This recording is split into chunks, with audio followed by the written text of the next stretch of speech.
સ્વાધ્યાય 2.2 એના 12 દાખલા જોઈ રહ્યા અને 12 થી દાખલા ટૂંકા ચાલુ થયા. જે ટૂંકા દાખલાઓ છે એ એટલે મોટા દાખલા તો આપણે જોઈ લીધા, પણ હવે ટૂંકા દાખલાની શરૂઆત થઈ છે.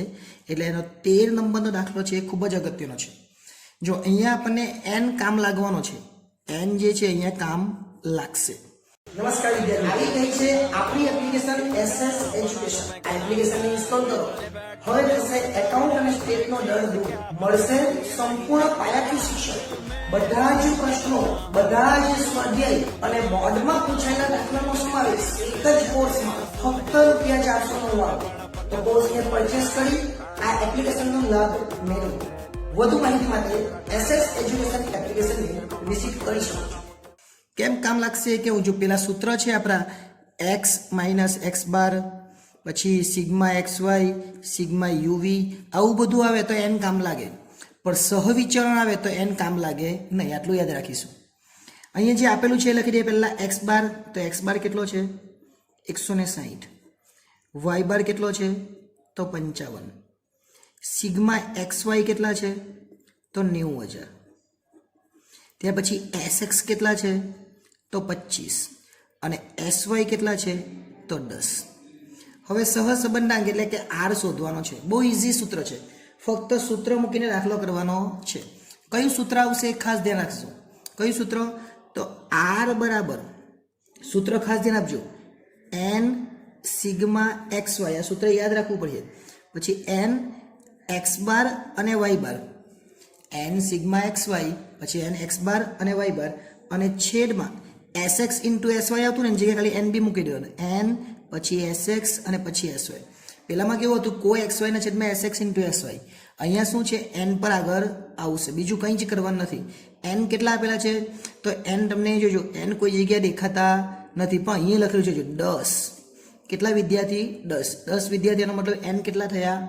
10 થયા. તો n ની જગ્યામાં આપણે 10 લખી દેવાના.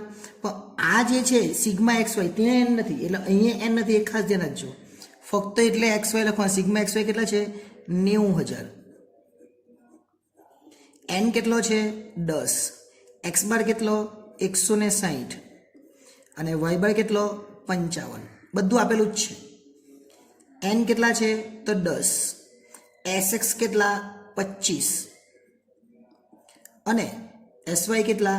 10. બસ ખાલી સાદું રૂપ આપણે કેલ્ક્યુલેટરમાં આપી દેવાનું, બીજું કંઈ જ કરવાનું નથી. જોઈએ પહેલા 90,000,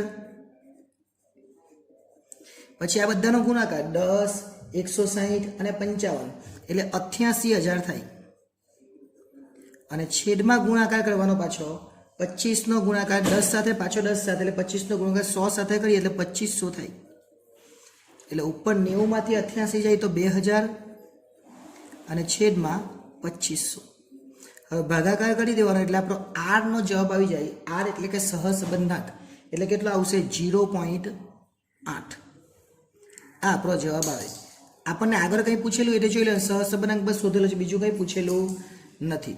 પણ ખાસ ધ્યાન રાખવાનું, અહીંયા શું આપણે સૂત્ર આપણે ખાસ સિગ્મા xy અને n x બાર ને y બાર છે, અને અહીંયા n ઇન્ટુ sx અને sy છે. જ્યારે પેલું આગળનું સૂત્ર આપણે જોયું તેમાં શું હતું? કો xy હતું. આવું કો xy હોય ત્યારે ફક્ત છેદમાં sx ઇન્ટુ sy જ આવે.